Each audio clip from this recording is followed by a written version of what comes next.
Hi everyone, this is Unit8 team. Welcome to the Unit8 Talks, our webinar series on data and AI.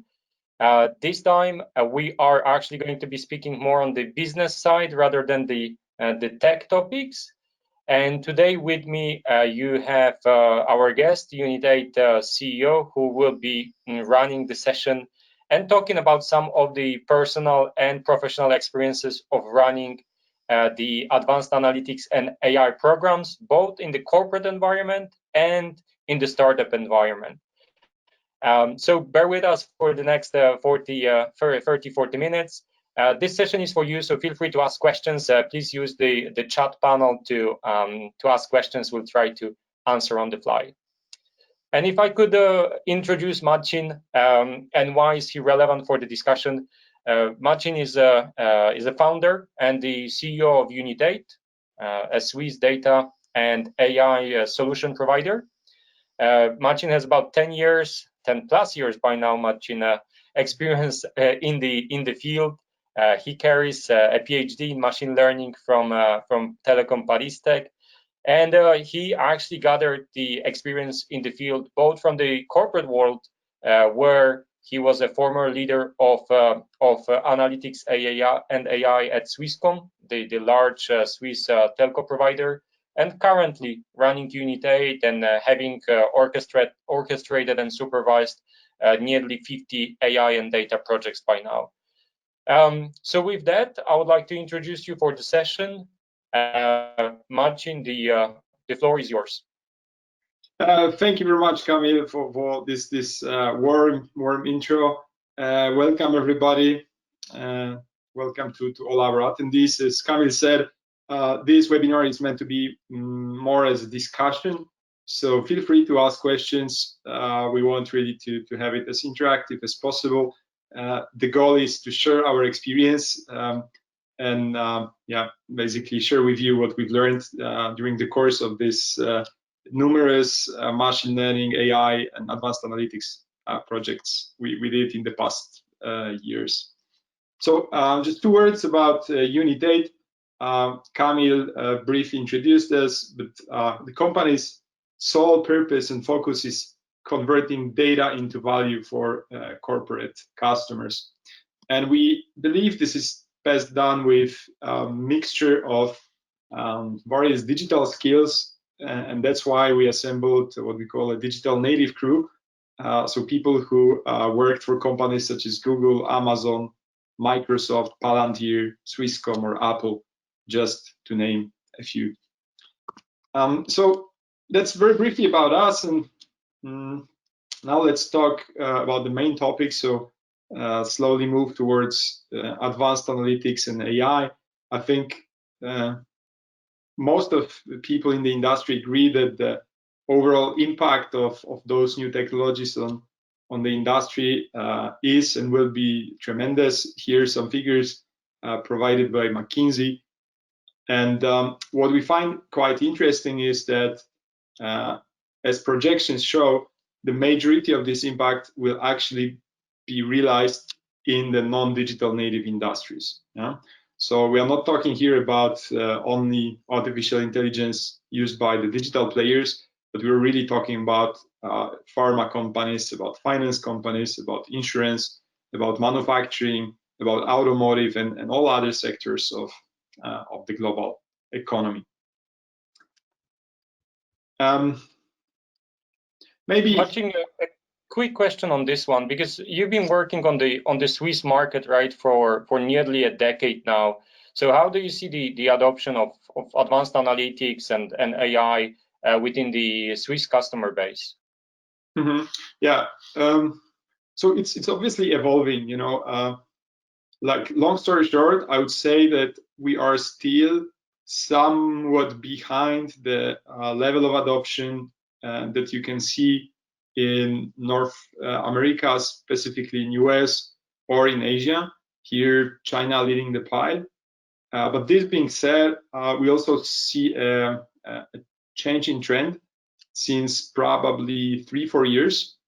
And a lot of things are going on the Swiss market. And we see, I would say, broadly speaking, 3 categories of companies. So Certainly, we see emergence of leaders in several industries, and there are some companies among the big players which are heavily investing in those technologies and are already going through massive transformations. And here, you can see examples in banking, you can see examples in pharma, you can see examples in chemical industry. And then there is category of companies, I would say, still large, but not the heavyweights, which are also moving in the direction of advanced analytics. And of course, still there is a meaningful category of companies, which I would call the skeptics. Those are mainly SMEs and more local companies, like, for instance, cantonal financial institutions, which I would say are still a little bit in the wait and see mode. And of course, this is understandable given the size on one hand. On the other hand, I'm not sure this is a very good strategy long term, to be honest. So that's a bit the overview of the market very briefly. And now let's discuss a bit, how to move, from the idea to real business outcomes. That's the purpose of this webinar. Of course, it should all start, as with most initiative, with vision and strategy. Yeah? In the end, we want to get to business outcomes, and to reach that, there are mainly three pillars to be addressed. So there are business aspects, very important. There is organization and culture in the middle, and there are technological challenges to be addressed. And today we're going to talk about a few examples in each of those categories, which we found particularly important. And also from our experience, those are the ones with which many companies actually struggle with. So that's the plan for the webinar, and let's go through it. So how to run successful analytics program. The first principle is about putting business impact first. And you might say this is a very obvious point that everyone should know, and most of the time that's correct. However, we've seen surprising number of even seasoned senior executives who somehow perhaps lose for a little while their great everyday judgment when it comes to these new techs, especially when the hype cycles are in the full flux. The reason for this is probably that the boards and the decision makers in the companies hear the hype and then put a lot of pressure on the decision makers and execs in the companies to go faster and reach more results with artificial intelligence, advanced analytics, and related topics. And as a result, sometimes those execs lose for a little while their focus and start thinking more about the technology rather than business. We advise against this. We think we should always think about business impact first, and the technology, very importantly, should be a servant of business, not the other way around.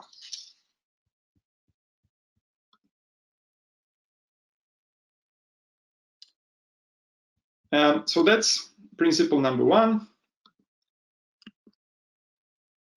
Second one is more on one hand technical, on the other hand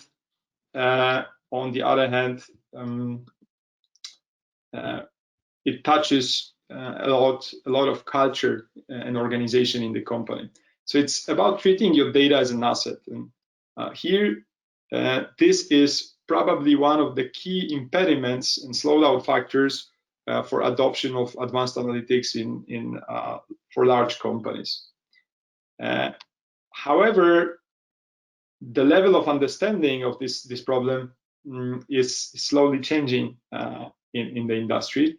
And the analogy I like to use here is this of the CFO. So, I think everyone would agree that cash and in general money in the company is very important asset. And that's why we have the CFO. That's why we have the ERP systems. That's why we have SAP systems. We have controllers and all the processes in place to make sure that we manage the cash in the company properly.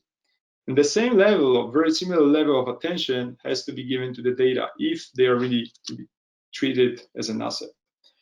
And here I can share with you perhaps two stories to illustrate what we mean. One is from a pharma company. So here we are talking about one of top 10 pharmaceutical companies globally. We've been mandated with optimization of the manufacturing process for this customer. So we started with a few days assessment of as-is situation, where we basically looked at, okay, what data assets are available, what is missing, what has to be done, etc. And surprisingly, we very quickly understood that there is actually very little data being collected. So the data that was being collected was sitting in a number of Oracle databases all over the place. Some of this data was manually entered in Excel sheets, and this is the best part, some of the data has been still recorded on literally on pieces of paper, manual handwriting. So again, this is one of the top 10 pharmaceutical companies globally. This tells you quite a lot about level of maturity that you can find out there. And the second story that I think is worth sharing here, it's actually from a few days back. I was talking to an executive from one of the biggest Swiss banks who is in the domain of analytics, and he told me, Marcin, in a bank since decades, we've been treating data as a risk, not as an opportunity. So everything has been designed and developed in a way such to prevent access to the data, to prevent the data being linked. Yeah? So you have, systems in place, protections, validations, ladders, etc., to basically slow down as much as possible accessibility to the data. So again, I think this is changing. A lot of companies are already, embarking on the journey to change that situation. However, the homework in some cases is very meaningful. And Marcin, maybe before you move on to the third one, there was a question from the audience around the first principles. Are you actually able to give some tangible and measurable examples of that business impact that you mentioned? Sure. Let me think about it. So I think the most tangible we've seen was cost saving at the level of about 50 million Swiss francs per annum savings, thanks to analytics in the manufacturing process.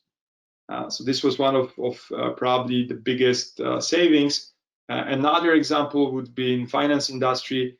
Thanks to technology, you managed to automate away certain processes, and we helped bank to avoid very significant regulatory fines thanks to analytics.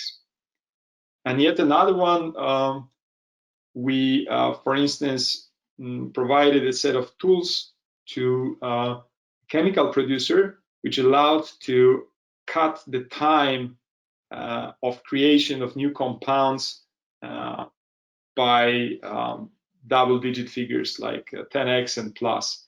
Here I don't have a financial figure to give you precise example, but it was also very meaningful. Okay, perfect. So I guess broadly we can categorize that the result, let's say, of the advanced analytics, right, can be either in the cost avoidance, risk and compliance, or generating new revenue streams if you're actually able to turn data into a new product or enhance, let's say, some of the offerings that you have, for example, to personalize some of the offerings. Yeah, absolutely. So those are then cases, quite often you can find them in marketing space around cross-selling, upselling, segmentation of customers, or churn prediction, churn prevention. Those are the classical ones. Okay, so yeah, treating data as an asset was number 2, and number 3 is also touching upon business topics. So because of the hype, quite often the executives in the companies hear about artificial intelligence and tend to have wrongly placed expectations.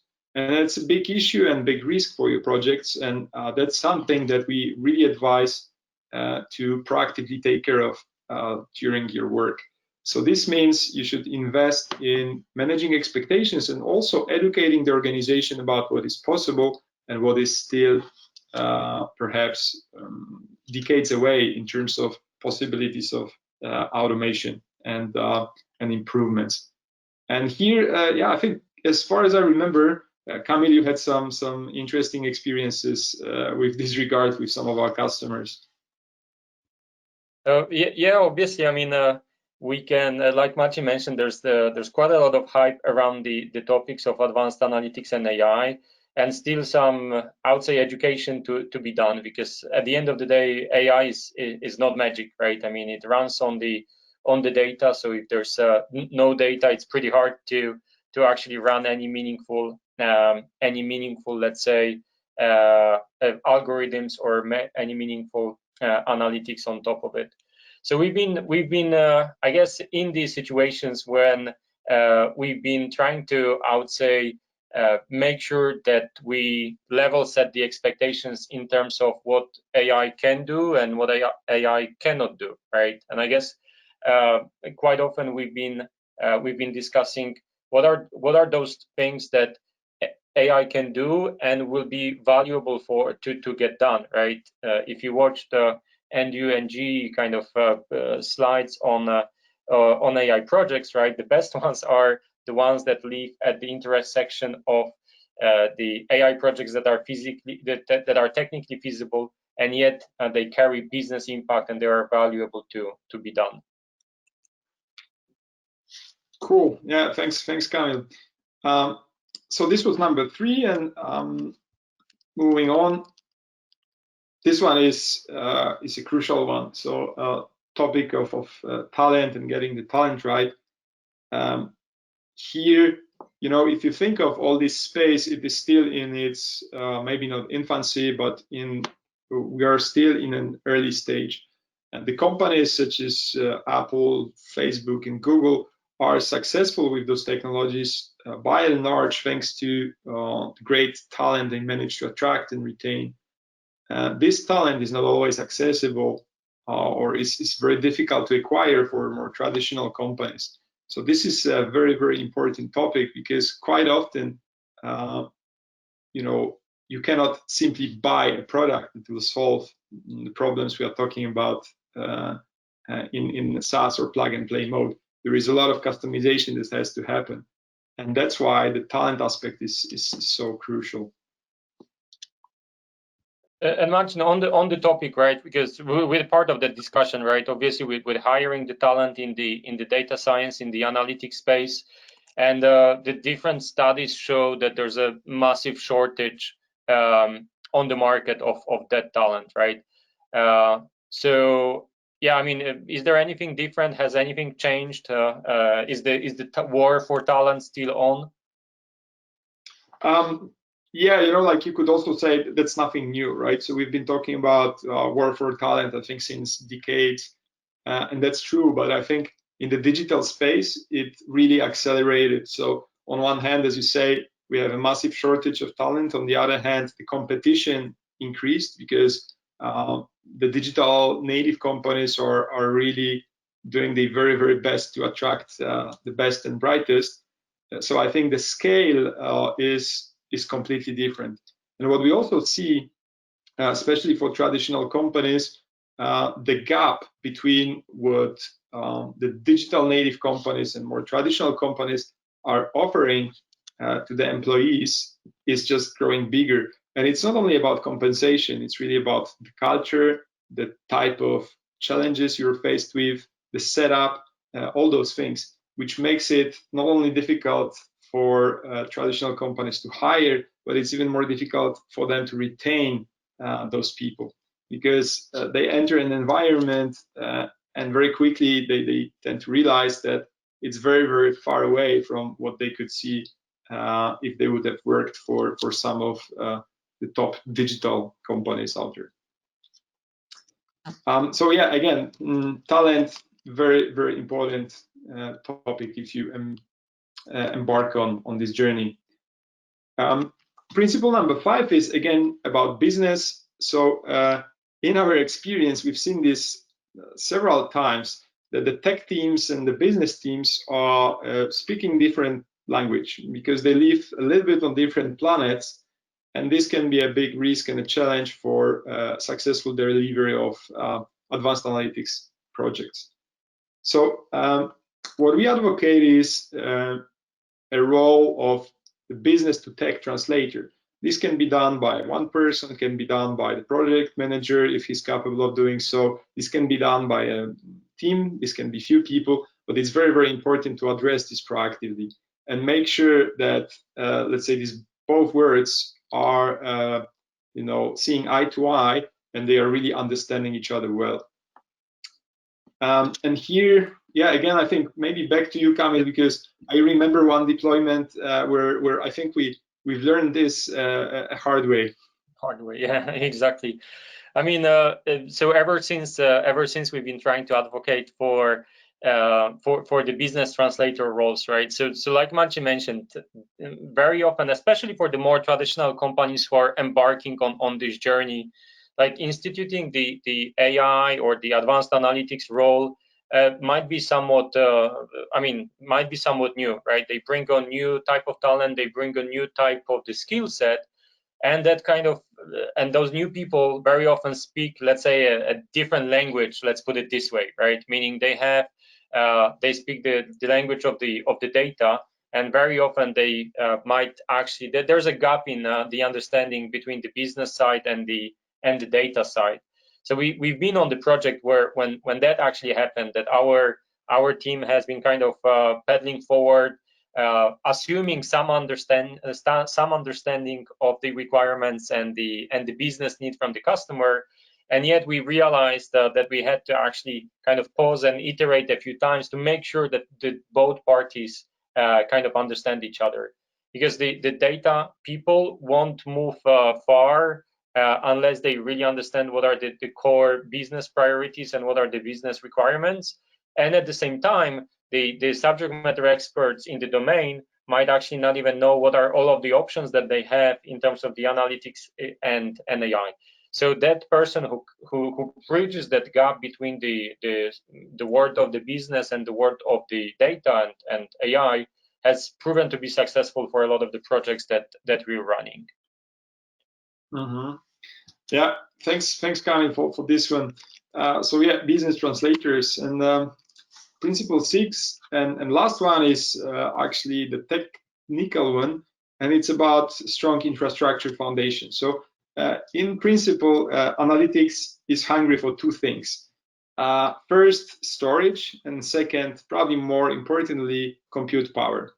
And if you're doing it at scale, this converts into a lot of storage and a lot of elastic compute power. Yeah? And this is very, very easily accessible in the internet world with the cloud. However, if you look at the enterprise IT stack, many companies out there struggle to deliver that. As a result, you have then a team of data scientists, data engineers, which is trying to solve the business problem and has to fight with a low-level IT issues. So here, in principle, what we advocate is a usage of public cloud whenever this is possible. And of course, there are some cases when it's more difficult because of the regulatory blockers or other issues. In this case, yeah, you really need to think about how you're gonna provide a similar level, of experience to the data scientists and data engineers, so they can focus on the business problems rather than on solving really the foundational problems, like the provisioning of resources and similar issues. And Marcin, there's a question from the audience. I think more generic than on the slide on the sixth principle. But what would you say is the best way to start an advanced analytics program for like a medium-sized type of the company? Starting with hiring data scientists, starting with partnering with external party, and then there's a follow-up question: how not to inflate our cost from the beginning when we do not get yet the value out of the analytics. So I guess two levels, right, of the question. Yeah. So like how to start. I think it really depends on your situation. So again, we see different types of customers. There are certain customers which are already, I would say, in after the evangelization phase. So the executives are convinced there is value in analytics. The companies are investing heavily in their. So I guess the question is here more for the companies which are still in the early phase, in the beginning. And here, what I would suggest is to obviously start small and get to proof of the value very quickly. So if you're thinking of traditional enterprise, in many cases there are low-hanging fruits hanging almost everywhere. We've been working for a number of industries which were just starting their analytics journey, and you could collect during the first 2-3 years quick wins, sometimes within 4, 8, 12 weeks of work, because it's just the nature of things. If no one did a lot in analytics in the past, it's quite easy to have these first wins. So I would suggest first evaluating where would be these key areas in which you can get the quick wins, and then to collect the value as quickly as possible, because nothing speaks better than really a success story. And I think it's way better to show the organization tangible examples of how they can benefit from the projects like this, rather than talking about some sort of AI in the clouds or analytics that no one really understands. So this would be my advice. Yeah. And maybe I'll add to it, right? I mean, the thing that I've been saying to the customers that we've been working with is dream big, but start small in the baby steps, right? So like Marcin mentioned, I mean, look for some low-hanging fruits, look for the relatively quick proof of concepts that can help you build the momentum and build the trust. Because I think especially selecting those first AI projects can actually either make or break the impression of advanced analytics and AI in your organization. So again, thinking about which projects are technically feasible and which ones can deliver value in quick time would be our recommendation to start with. Yeah. And on the how to start, I mean, I think there are 3 options that you have, right? Meaning, if you can actually buy a given solution off the shelf on the market, why not? Maybe it can solve most of your problems. Or you can definitely invest into the in-house capabilities. Just bear with mind that it takes a while to establish the team, to build the proper culture, to attract the right talent, and to maintain the talent. And of course, you can also partner with the external companies like ours to help you kind of kickstart into that journey. Because if you can imagine, I mean, if we worked for more than 50 of those projects, we probably have some experience into looking for those low-hanging fruits that can actually get you ahead in the establishment of the program that you have. A good question. Thanks for that. Yeah, definitely. I think most of the companies we see out there are doing a mix. So mid to long term, they all want to have a certain degree of independence, right? So they are trying to build the in-house teams and hiring data scientists. But being realistic, especially if you're coming from industry which has little to no experience in this field, this is something that's going to take years. Yeah? So to really mature it. And to gain speed, they are hiring companies like us or similar ones to basically kick-start the whole process and get them to results much, much faster. Okay, good. So we went through the 6 principles. Let's wrap it up all together again. So always, start with vision and strategy. That's very important. Something we don't cover at all during this webinar, but I think most companies understand that bit. And then we talked about 6 principles, which are falling into 3 categories: the business, the organization and culture, and the technology. Yeah. The list is, of course, not exhaustive. Yeah, so there are many other aspects that that you need to take care of.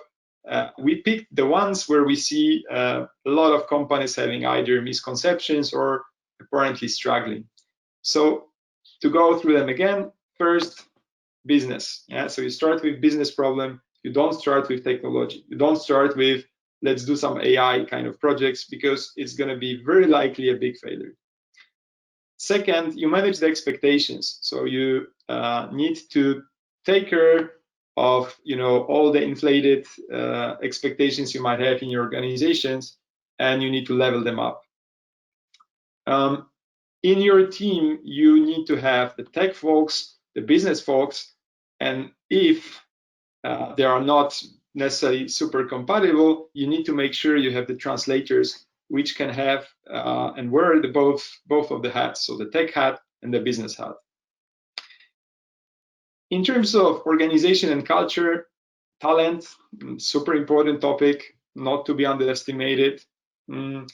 And treating data as an asset, which is both technology and culture problem. So it starts really with the top of the company, about the thinking, how you treat your data, and then of course you need to have a proper technology that will allow you to to achieve your goals, as well as the governance that that is required to make sure the data are well organized and well structured. And the last bit we touched upon is about the infrastructure foundations. Here, really, we advocate usage of public cloud whenever possible. It gives you a big speed up, and you don't need to worry about a whole layer of problems, which otherwise you need to, again, either hire experts for or find companies that will help you to solve them. And of course, at the end of this chain, what awaits us are the business outcomes. So this was the 6 principles. We have them also in the form of a Medium article. You can find a bit more details in there, and don't hesitate to reach out to us if you have any further questions. I guess that's it from us. Back to you, Kamil. I don't know if we have any more questions from the audience. There's one more, a little bit similar in line to what we talked about, but I mean, if you were to give like one advice to the companies who are looking to start the journey, what would be that advice that actually can help convince the stakeholders that AI and advanced analytics is the right area for the investment? I think it's fairly simple. I would pick a sector, and almost in all the sectors, or 90% of the sectors of the economy we know, there are things you can even find on open web, like cases from large, small companies like us or others, which are demonstrating how the value can be generated. So pick some of those and then embark on the pilots to prove that this value can be realized also in your context.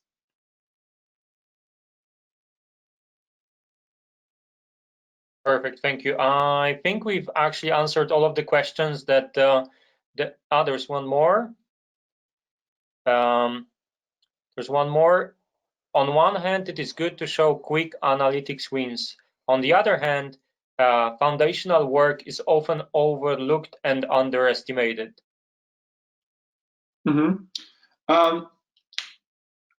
I fully agree. That's something you need to, I think, manage. So everyone, or most of the companies, they want business results. Yeah.